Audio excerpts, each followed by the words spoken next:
दोस्तों गुजरात में बीजेपी विधायक अपनी ही सरकार से नाराज हैं। दोस्तों कांग्रेस छोड़कर बीजेपी से विधायक बने भूपेंद्र पटेल को उन्होंने बाकायदा लेटर लिख दिया और विरोध का रास्ता अपनाने की उन्होंने बात कह दी है। क्या है पूरा मामला, वो सारी जानकारी मैं आपको दूंगा। दोस्तों वीडियो के एंड तक बने रहिएगा। अगर आप इस चैनल पर नए हैं तो चैनल को सब्सक्राइब कीजिएगा, बेल आइकन दबाना ना भूलिएगा। दोस्तों हार्दिक पटेल ने कहा है कि 7 महीने पहले भूमि पूजन हो चुका था, लेकिन अभी तक 1% काम नहीं हुआ है उस जगह पर। और हार्दिक पटेल ने शहरी विकास सचिव को भी पत्र लिखा है। बाकायदा उन्होंने कहा है कि लोग परेशान हैं, अगर काम नहीं होता है तो वो जनप्रतिनिधि के नाते विरोध का रास्ता अपना लेंगे। उन्हें लोगों के साथ उपवास आंदोलन में शामिल होना पड़ेगा। साथ ही साथ हार्दिक पटेल ने एक लेटर लिखा है और मुख्यमंत्री का वीरन गांव की समस्याओं का जो समाधान है वो निकालने की बात कही है। और उन्होंने आरोप भी लगाया है कि उनका विधानसभा क्षेत्र नालियां ओवरफ्लो हो रही हैं, घरों में गंदा पानी जा रहा है। उसके साथ ही साथ उन्होंने सरकार की नाकामियां भी गिनाई हैं।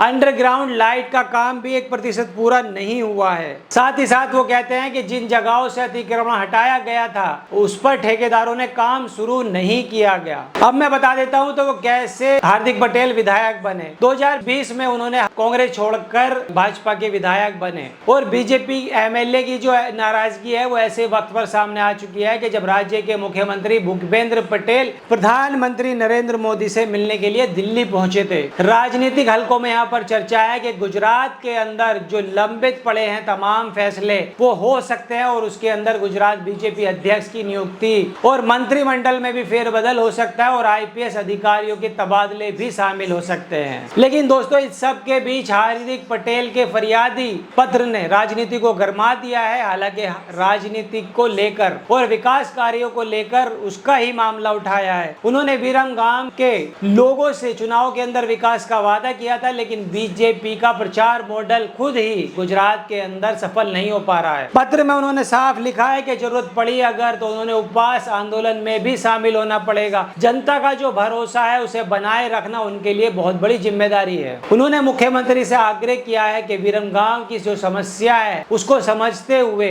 विशेष टीम भेजकर जल्द से जल्द स्थायी समाधान कराया जाए। दोस्तों गुजरात के अंदर 2027 में विधानसभा चुनाव होने वाले हैं और पाटीदार समाज का बड़ा नेता उनको माना जाता है और उनकी नाराजगी पार्टी को नुकसान पहुंचा सकती है। हालांकि पाटीदार आरक्षण आंदोलन के बाद से हार्दिक पटेल की जो लोकप्रियता है उसमें गिरावट आने के बाद यह भी कही जा रहा है कि हार्दिक पटेल अब उस तरीके के नेता नहीं रहे हैं। दोस्तों ऐसे में हार्दिक ना सिर्फ अपनी सीट और बाकी सीटों पर भी प्रभाव रखते हैं और यही बड़ा वजह है कि हार्दिक पटेल के इस पत्र को सही तरीके से ले रही होगी। 2022 में गुजरात विधानसभा चुनाव से पहले दोस्तों जब हार्दिक पटेल ने कांग्रेस छोड़ी थी तो इससे कांग्रेस को काफी नुकसान भी हो गया था और इसका सीधा फायदा बीजेपी को मिला था। साथ ही साथ हार्दिक पटेल ने वीरंगाम सीट पर बड़ी अंतर से जीत हासिल की थी और हार्दिक पटेल ने करीब 50% वोट हासिल किए थे और कांग्रेस तीसरे नंबर पर चली गई थी। वो 29 साल की उम्र में विधायक चुने गए थे और साथ ही गुजरात के विधायकों की लिस्ट में वो शामिल हो गए।